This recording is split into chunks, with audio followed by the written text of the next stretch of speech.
Oslo. I'm very pleased to be here. It's been 14 years since I've been in Norway, and I've missed it all of these years. So thank you for the house. I'm very, very happy to see a full house. As a matter of fact, if every seat is not filled, I don't speak. So we're very fortunate that. Yes, my name is James Randi, but I have to introduce you to somebody who's going to assist me in a terrible thing this evening. Doctor, are you down there someplace? I don't know where our doctor is seated, but we have a microphone that we want to give to the doctor, and he has it. Oh, very good. All right. Doctor, would you address the audience? Tell them who you are and why you're here. Hello.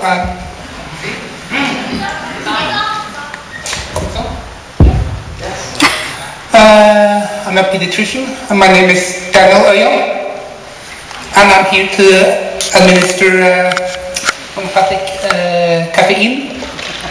Strength is incredible, 200C.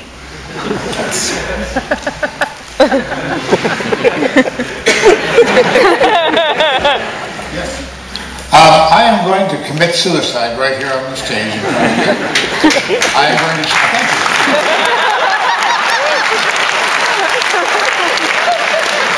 I've never gotten a round of applause. But I thank you for your enthusiasm. I'm going to commit suicide by taking an overdose of homeopathic sleeping pills, which is to say I'm taking nothing. But I'm going to ask the doctor now if he'll be kind enough to open up the packages, please. And I have a bottle of water here.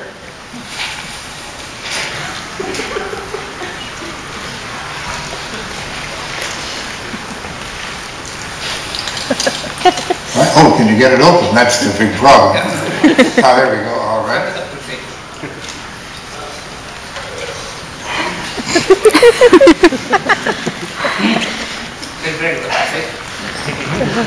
They're very well sealed. Are they not? Yes. You can't take a chance with powerful medicine. All right. Empty them all out into mine. Oh my goodness. We dropped one, but I think we can forget about that one. All right. Now, does it say how many pills are there? I think that looks like maybe 100. I don't know. Oh, another bottle. Oh, well, look at this. Now, I'm going to eat these pills, doctor. I want you to make sure that you see that I eat the pills. Okay? All right. I'll give it a try here.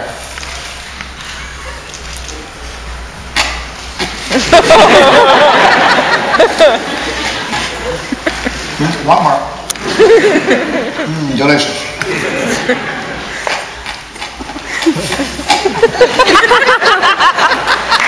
I'll be with you.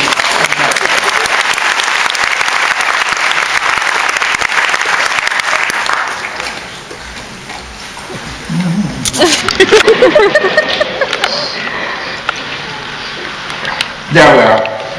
I have just eaten an over-fatal dose of sleeping pills, homeopathic sleeping pills. I should die any moment at all. I want to thank the doctor for his help. Thank you, doctor, for coming up here. Give me a big round.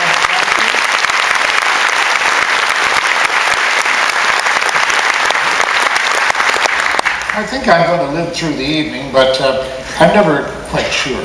You see, the astrologers are all excited tonight. I don't know whether you heard about this, but the moon, Luna, is much closer to the Earth than it has been for the last 18 years. And astrologers, this is an astronomical fact, you see, but astrologers seem to think somehow they're connected with astronomy, and they have no connection whatsoever, of course. But they're all very excited about that, so anyone born under a lunar sign had better be careful.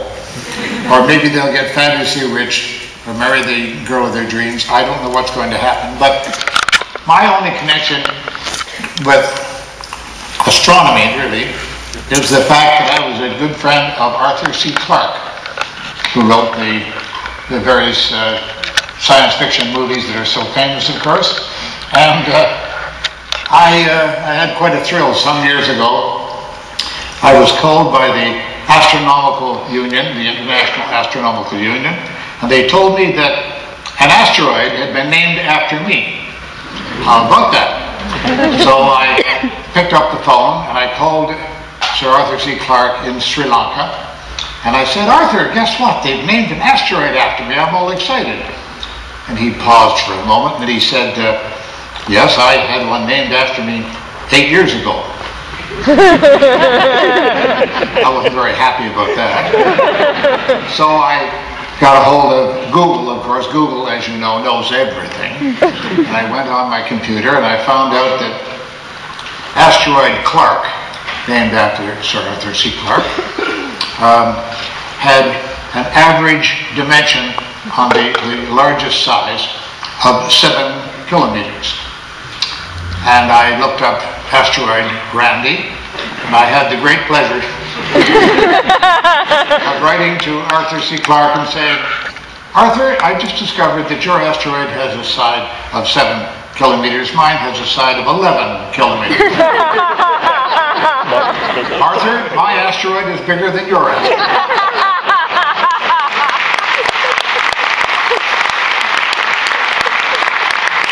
I don't think he was very amused at that because he didn't call me for a couple of months after that, but nonetheless. Now, what am I doing here as a magician? I am a professional magician, as you've been told. What is a magician doing in a science symposium here where I'm talking about how people are cheating others? And people in Norway, all over the world, as a matter of fact, are being cheated regularly. One thing that I know as a magician, you see, as a performer, I use a lot of psychology. And I know that people, everybody, makes assumptions. That simply means that they assume things, they keep on saying that they want proof and evidence of everything. But no, they often make assumptions. Now, if you didn't make assumptions, if you didn't just come to a conclusion without all of the evidence, you'd freeze up. You wouldn't be able to cross the street. You'd look at the traffic light. It's turned green, but I wonder, does green still mean go? I'm not sure. Oh, it's turned red. I know that means, I think that means stop. You wouldn't be able to move. You'd be unsure of everything, so you have to make certain assumptions. Now, I travel all over the world regularly. I can tell you that green does mean go, and red does mean stop. There's no question of that. And amber, the yellowish color in between, that means go like hell. At least most of the world seems to think that that's what it means. So traffic lights work exactly the same, you see. Now, there's another problem here. For example, I came out here and I allowed you to make certain assumptions about me. And those assumptions are not too hard to come to conclusions about. For example, this is not a microphone.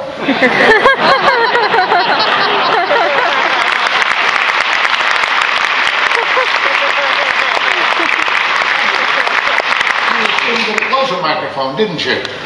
No, this is ear trimmer. I use it regularly. See, you made an assumption. I'm holding on to the thing and moving back, but actually I'm speaking through a tiny microphone at the corner of my jacket here. Now that's understandable. You can make assumptions like that, and the assumptions are usually correct, but not always. Now, in the USA, we have a much different problem from the rest of the world. We had an administration for 8 years that bashed science.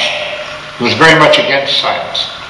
They used faith-based thinking. Now, there are 2 different kinds of faith in the Webster's Dictionary that we use in the United States. The first meaning of faith is something that is not based on evidence. And the second one is something that can be easily nullified by getting better evidence. Faith-based, but there are 2 different kinds of faith. Aside from what it says in the dictionary, one is evidence-based faith, and the other is faith based on no evidence. I don't accept the second kind. Second kind is not, to me, really faith. If I have faith in something, for example, I have faith that Sofia Loren will not be calling me next week. She lives in Florida, too, the way I I do, you see. And I suspect that, I sometimes hope that maybe some night the phone will ring. Oh, it's Sophia, can I come over?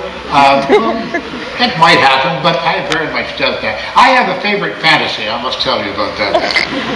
As a magician, I have fantasies. Can you believe that? Yes, it's true. My favorite fantasy is that it's raining in Florida one night, and I'm getting sleepy, and I'm ready to turn in for the night, and I hear on the door, oh, at this late hour, who could that be? And it's raining outside, the rain is coming down, I go to the door and I throw it open, and Sofia Loren is standing there all wet, and she says, I have no place to go. Now that's a fantasy. That's a real fantasy. But you see, we all have fantasies, and even we magicians have these fantasies. Now there are specific problems here in Norway, and I should take a few minutes to discuss those with you.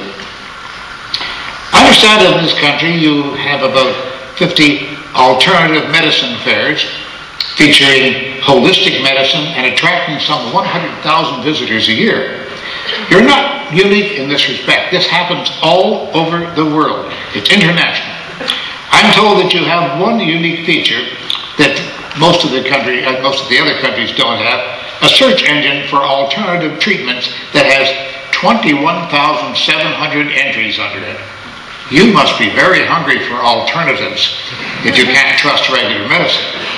Your TV features shows about ghost hunting and psychics, such as British medium Lisa Williams, who is unheard of anywhere else in the world.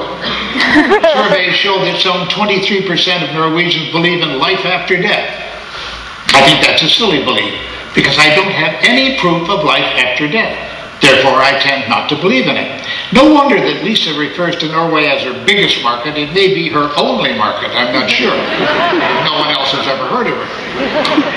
A 2007 survey here showed that half of those interviewed in Norway said that they'd used alternative treatments of various kinds, acupuncture being the most popular in that particular year. But that was conducted by the NIFAB, N-I-F-A-B, who may have been biased somewhat.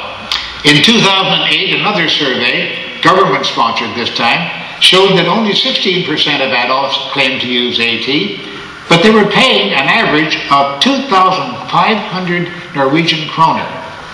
That means about 1.5 billion Norwegian kroner went into AT pockets, alternative treatment pockets. That's a lot of money to be spending every year, Norway. I think that you should change your minds on some of these things, and what I'm going to tell you may change your minds, I hope. In the 3 largest Norwegian newspapers, we find an average of about 1 article on alternative treatment that has appeared every day for the past 10 years. Now, I blame the media, television, and the newspapers and magazines, and radio, for a lot of the belief in these alternative forms of treatment, and in psychics, and in people who can talk to the dead. I can talk to the dead too. Hello? Hello? Not answering. I wonder why. Now this disappoints me, ladies and gentlemen, because I've always expected that the Scandinavian countries, particularly Norway, were very hard-headed people. They needed evidence before they would believe anything. It seems that these things have changed lately. In 2008, a book titled The Power That Heals, whatever that is in Norwegian, I couldn't pronounce it, became a bestseller. This healer's powers, an elderly gentleman, who I believe really thinks that he can heal. I don't think that he's lying to people. He was defended by the health minister of Norway at that time. Can you believe that? And a member of parliament who also believes that prayer can stop bleeding. Now I have a suggestion to make to that member of parliament. He gives me a knife,